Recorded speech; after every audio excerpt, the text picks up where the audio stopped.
नाची 98व्या अखिल भारतीय मराठी साहित्य संमेलनाला आजपासून सुरुवात होतीये। पंतप्रधान मोदींच्या हस्ते या संमेलनाचा उद्घाटन होणार आहे। डॉक्टर तारा भवाळकर संमेलनाध्यक्ष आहेत, तर ज्येष्ठ नेते शरद पवार संमेलनाचे स्वागताध्यक्ष आहेत। 21 ते 23 फेब्रुवारी 2025 दरम्यान छत्रपती शिवाजी महाराज साहित्य नगरीमध्ये म्हणजेच तालकटोरा स्टेडियममध्ये हे साहित्य संमेलन होते। संमेलनाच्या निमित्ताने 3 दिवस विविध कार्यक्रमांची रेलचेल आहे।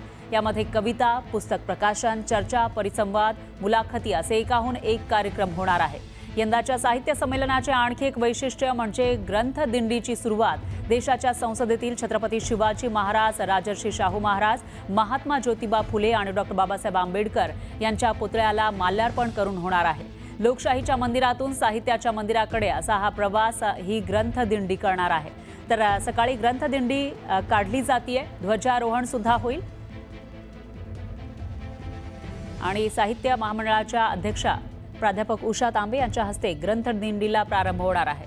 दरम्यान याविषयी अधिक माहितीसाठी आपले प्रतिनिधी प्रशांत लीला रामदास हे थेट दिल्लीमधून आपल्यासोबत जोडले गेलेले आहेत। प्रशांत, काय सांगाल, आता वेळ झालेली आहे सुरुवात होण्याची, कधी ही ग्रंथ दिंडी निघू शकते, सध्या काय चित्र तुम्हाला दिसतंय?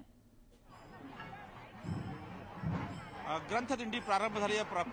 जर बघितलं आपण तर मी एका बाजूला, माझ्या उजव्या बाजूला संसद आहे आणि डाव्या बाजूला गुरुद्वारा रकाबगंज आहे आणि दरम्यान आपल्याला ही ग्रंथदिंडी प्रारंभ झाली असले पाहायला मिळालंय। आणि महत्त्वाचं म्हणजे जर बघितलं यामध्ये ग्रंथदिंडी प्रारंभ झालेली आहे। आपण पुन्हा आला खूप सुंदर, खूप छान वाटत आहे अगदी की आज खऱ्या अर्थानं दिल्ली दरबारी आमच्या मराठी भाषेचा झेंडा फडकवतोय आम्ही। अभिजात मराठीचा दर्जा मिळाल्यानंतर पहिल्यांदाच इतक्या वर्षानंतर दिल्ली जी देशाची राजधानी तर आहेच, पण सगळ्या भारतवासियांच्या मनाची राजधानी आहे आणि त्या मनाच्या राजधानीत माय मराठी आज राज्य करते आहे, याचा आम्हाला सार्थ अभिमान आहे। आणि 3 दिवस विविध कार्यक्रम असणार आहे। या कार्यक्रमामध्ये खास करून महिलांसाठी काय विशेष कार्यक्रम असणार आहे?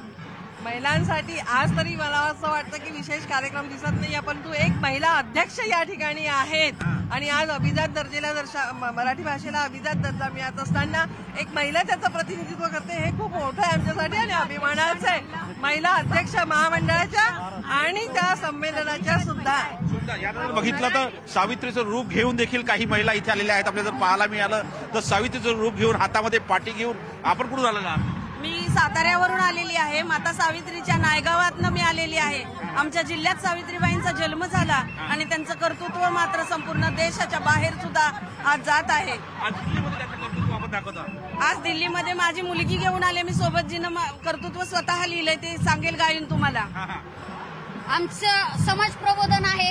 ही माझी माता, जिनं मला शिकवलं, जिनं मला समाजापुढे आणलं आणि जिनं मला संस्काराची नाळ दिली, ती माझी जिजाऊ रमाई आणि सावित्रीबाई फुले ह्या आधी माझ्या आई आहेत, माता आहेत, त्यांच्यावर आमच्या स्वरचना।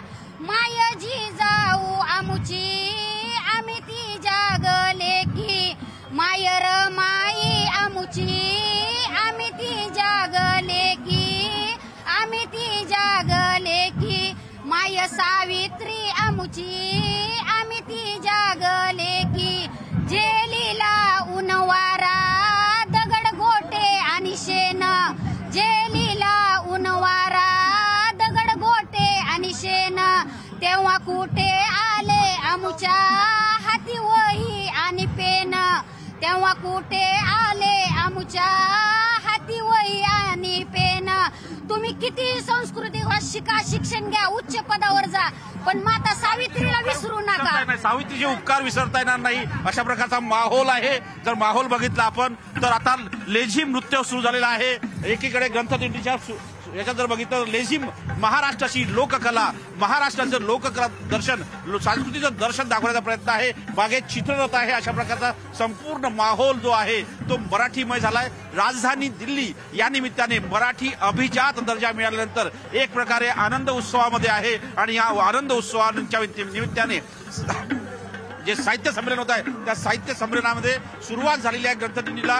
ग्रंथदिंडीच्या सुरुवातीला जर बघितलं आपण नाशिकचं ढोल पथक, त्यानंतर आता जर बघितलं हा चित्ररथ, लेझिम, डान्स, गोंधळी, अशा प्रकारे सगळ्या यातून सगळं महत्वाचं म्हणजे जर बघितलं तर आनंद उत्सवाच्या एकीकडे गोंधळाच्या निमित्ताने जे महाराष्ट्राची संस्कृती आहे ती जोपासण्याचा प्रयत्न होतोय आणि या निमित्ताने जर बघितलं आपण तर जे ग्रंथदिंडीच्या सुरुवातीलाच एक प्रकारे सर्व महिलांच्या हाती सुरुवातीला ग्रंथदिंडी देण्यात आल्या, ते ग्रंथीची स्वार त्यांना देण्यात आल्या त्या. आणि यामध्ये जर बघितलं तर एका बाजूला जर बघितलं आपण तर संसद आहे, दुसऱ्या बाजूला एकीकडे तालकटोरा मैदान आणि या सगळ्यामध्ये आनंद उत्सव सुरू झालेला आहे. आनंदाच्या निमित्ताने ही जी दिंडी आहे, दिंडीमध्ये आता आपल्याला वारी देखील पाहायला मिळते. वारीच्या निमित्ताने ही साहित्याची वारी आपण पाहतोय. साहित्याच्या वारीमध्ये हातात टाळकरी ज्या पद्धतीनं मृदुंगाच्या याच्यावर नाद करत आहे, मृदुंगाचं नृत्य करत आहे आणि टाळीच्या सहजाच्या मृदुंगाच्या सोबत हे आता साहित्याची वारी सुरू झालेली आहे, ग्रंथदिंडी सुरू झालेली आहे. आणि ग्रंथदिंडीच्या निमित्ताने संपूर्ण माहोल जो आहे दिल्लीच्या रस्त्यावरती जो आपला माहोल आपल्याला पाहायला मिळतोय, हा माहोल जो आहे एक प्रकारे आनंदाचा, उत्सवाचा, मराठी अभिजात दर्जा मिळाल्याचा जो आनंद आहे तो आनंद आपल्याला इथं पाहायला मिळतोय. मराठी साहित्य परिषदेच्या वतीने वारकरी इथे आलेले आहेत, वारकऱ्यांच्या सोबत टाळकरी आहेत आणि टाळकऱ्यांसोबत जर बघितलं तर हा माहोल आता समोर जाताना बघतोय. समोर जर बघितलं आपण तर आता इथे नाशिक आणि पुण्यामधून आलेले कलाकार हे कळशी नृत्य करतानाही आपल्याला पाहायला मिळते. असा जो आनंद, ज्या आनंदाच्या निमित्ताने हे सगळे मुलं असो ही संपूर्ण दिंडी आता हळूहळू पुढे जाताना आपल्याला पाहायला मिळते. समोर जर बघितलं तर आता समोर विविध नृत्य सुरू झालेले आहेत. त्याच्यामध्ये जर बघितलं धनगरी नृत्य आता सुरू झालेलं आहे आणि धनगरी तर पोखराज आहे. पोखराज काय म्हणतो त्याशी पोखराज तू डान्स नृत्य करतो, काय विशेष? पोखराज करतोय मी. तुम्हाला पोखराज थोडासा डान्स दाखवतो.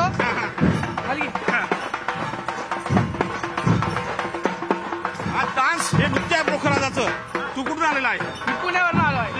काय म्हणशील, काय गाशील, कसं गाशील? खूप मजा वाटते मला. पहिल्यांदा मी दिल्लीमध्ये आलो आहे आणि महाराष्ट्राच्या लोकांना मी दिल्लीमध्ये साजरा करतोय. याच्यामध्ये मला खूप अभिमान वाटत आहे आणि खूप आनंद पण होत आहे. आनंद होत आहे. हे पोखराज आहे. त्यानंतर जर बघितलं समोर नाशिकचे ढोल ताशे जे आहे ते देखील आपल्याला पाहायला मिळते. एक प्रकारे हा जो आनंद आहे अशा प्रकारची संपूर्ण दिंडी आहे. नाशिक ढोल, कोकणाचं नृत्य, सोयाचं नृत्य, त्यानंतर धनगरी नृत्य, अशा प्रकारे हा माहोल तयार झालेला आहे आणि निश्चितच आनंद उत्सव जो आहे या आनंद निश्चितच प्रशांत, एकूणच असं म्हणता येईल की महाराष्ट्राच्या संस्कृतीचं दर्शन राजधानी दिल्लीमध्ये घडताना दिसतंय. वेगवेगळ्या कला सादर केल्या जात आहेत आणि आता ही दिंडी पोहोचणार आहे छत्रपती शिवाजी महाराज साहित्य नगरीमध्ये. याविषयीचे प्रत्येक अपडेट, या साहित्य संमेलनाचे प्रत्येक अपडेट आपण घेत राहूया. दरम्यान धन्यवाद तुम्ही दिलेल्या या सविस्तर माहितीसाठी.